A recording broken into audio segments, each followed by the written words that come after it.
Welcome to The Great Stories, where science and technology's most fascinating journeys come alive. We transform complex innovations into captivating narratives that even the most tech resistant viewers will understand and enjoy. From garage startups that changed history to revolutionary inventions that shaped our modern world, we uncover the drama, genius, and sometimes pure luck behind humanity's greatest technological leaps. Our meticulously researched videos deliver mind blowing facts and pivotal moments that textbooks miss. Whether you're a curious beginner or a seasoned tech enthusiast, join our growing community of knowledge seekers who love a great story well told. Subscribe now. What if I told you that the technology you use every day, the same one that answered 8.5 billion questions today alone, started with two college students who were actually kind of annoyed with each other? Welcome to the incredible story of Google, the company that went from a Stanford dorm room project to controlling the digital destiny of our entire planet. Hey there, digital explorers. If you've ever wondered how Google became, well, Google, you're in exactly the right place. In the next few minutes, I'm going to take you behind the screens of the world's most powerful search engine. We'll uncover the eureka moments, the near failures, and the controversial decisions that transformed a simple idea into a company worth over $1 trillion. You'll discover the original Google algorithm that changed everything. Spoiler, it was called Backrub at first. Meet the quirky founders who almost sold it for just 1 million and see how a company with the motto, "Don't be evil," conquered the internet. Let's dive in. Did you know that Google's founders, Larry Page and Sergey Brin, didn't even like each other when they first met? It's true. In 1995, when Sergey was showing Larry around Stanford University, they reportedly argued about nearly everything during the tour. Picture this: two brilliant but stubborn computer science PhD students, both opinionated, both convinced they were right. Little did they know their intellectual friction would spark one of history's greatest business partnerships.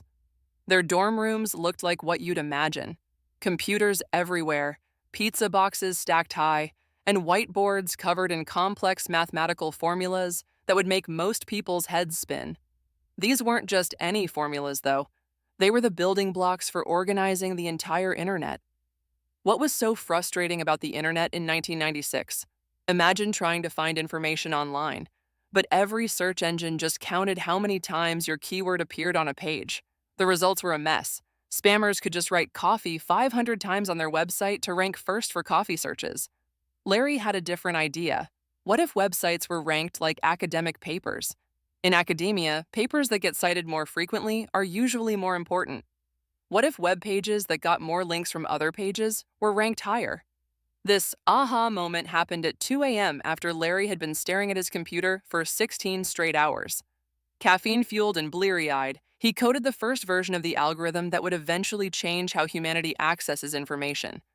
Sergey joined the project, and together they built a search engine that was uncannily good at finding relevant information. They called it Backrub because it analyzed the backlinks pointing to websites. Thank goodness they changed the name. Can you imagine saying, "Let me backrub that," instead of "Let me Google that"? The most valuable company in the world once operated out of a garage. But not just any garage. It belonged to Susan Wojcicki, who later became the CEO of YouTube. Picture this makeshift office. A ping pong table served as a conference room. Their first server was built from parts they scavenged and held together with Lego bricks. Their business plan was scribbled on a napkin. The refrigerator was always stocked with ramen noodles. And their initial banking system? A cigar box where they kept checks from early investors. Yet from this humble setting, they were processing 10,000 search queries per day by 1998. The server equipment generated so much heat that Larry and Sergey would often work shirtless in the garage. Not exactly the polished Silicon Valley image we think of today. Here's something wild. The name Google was actually a spelling mistake. The mathematical term they wanted was Google, the number one followed by 100 zeros, representing their ambition to organize the vast information on the web. When their friend Sean Anderson was helping them register the domain name, he accidentally typed Google instead of Google. Larry liked how it looked, immediately clicked purchase, and internet history was made through a typo. Imagine if they'd stuck with Backrub or gone with other names they considered, the search engine or Whatbox. Would we still be saying, "I'll Whatbox it" today?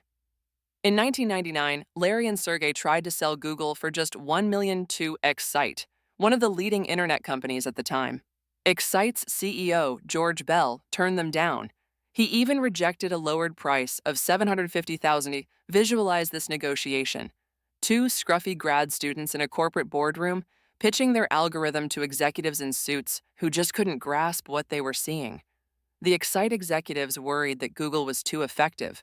Users would find what they wanted and leave the site too quickly, meaning fewer ad impressions. Bell's rejection is now considered one of the worst business decisions in history.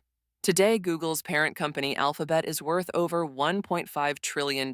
That's not just missing the boat, that's watching the luxury cruise liner sail by while you're paddling in a kiddie pool. When Google went public in 2004, they did it their way, through a Dutch auction that allowed regular people, not just Wall Street insiders, to buy shares. Their IPO prospectus included a letter titled An Owner's Manual for Google Shareholders that stated, Google is not a conventional company. We do not intend to become one. They even included the mathematical joke GOOG 411 in their SEC filing, representing the value of a Google to the fourth power. The night before the IPO, Larry and Sergey were so stressed they played roller hockey in the parking lot of their office. Meanwhile, Wall Street bankers in $1,000 suits were frantically trying to understand this unconventional approach to going public. Did you know Google has employed goats to mow their lawns? In 2009, they rented 200 goats to naturally trim the grass at their Mountain View headquarters. The Google offices look more like adult playgrounds than workplaces. Slides between floors, nap pods, free gourmet food, massage rooms, and even a T-Rex skeleton named Stan that stands guard at their headquarters. A reminder to employees not to let the company go extinct through a failure to innovate. New Google employees are called Nooglers and wear propeller beanies on their first week. When employees get married, they receive a Google-sponsored honeymoon. And if a Google employee passes away, their spouse receives 50% of their salary for 10 years. But this wasn't just feel-good corporate excess. There was method to the madness. Google pioneered the concept of 20% time, where engineers could spend one day a week working on passion projects. This policy gave birth to Gmail, Google News, AdSense, and other products that generated billions in revenue. Every empire has its dark chapters, and Google is no exception. In 2010, they were caught collecting private Wi-Fi data with their Street View cars as they photographed neighborhoods worldwide. Oops, we didn't mean to, was essentially their response. Their original motto was, "Don't be evil." But in 2018, they quietly removed it from their code of conduct. Was this a symbolic shift in the company's moral compass? In China, Google initially censored search results to comply with government demands.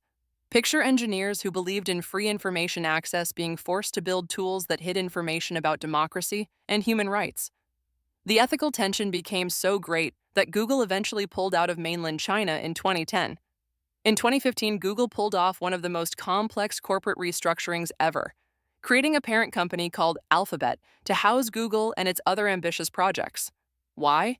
Because Google had become much more than a search engine. They were building self-driving cars, researching life extension technology, creating internet beaming balloons, and developing smart contact lenses.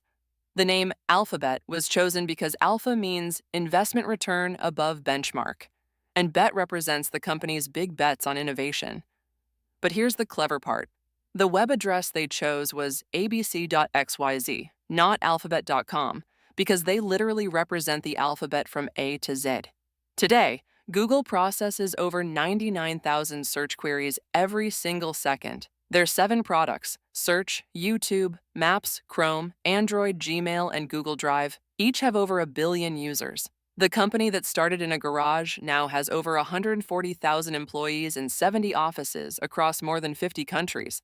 Their headquarters, called the Googleplex, spans 12 acres and includes volleyball courts, organic gardens, and a replica of a T-Rex skeleton. What's next for this digital giant? They're investing billions in artificial intelligence, quantum computing, and extending human longevity. Their secret research lab called X, formerly Google X, works on moonshots, ideas so ambitious they seem impossible, like internet beaming balloons and self-driving cars. From 2 argumentative Stanford students to one of history's most valuable companies, Google's journey reminds us that world-changing ideas often start with a simple question: what if there's a better way? The next time you Google something and find exactly what you need in milliseconds, take a moment to appreciate the incredible story behind that search bar. The failures, the persistence, and the vision that connected humanity to information like never before. What will you search for next? And who knows? Maybe your searches will inspire the next digital revolution. If you enjoyed this video on Google's incredible journey, go ahead and smash that like button. For more fascinating stories about the companies and technologies that shape our world, subscribe to our channel. And hey, leave a comment below with what tech giant you want to learn about next.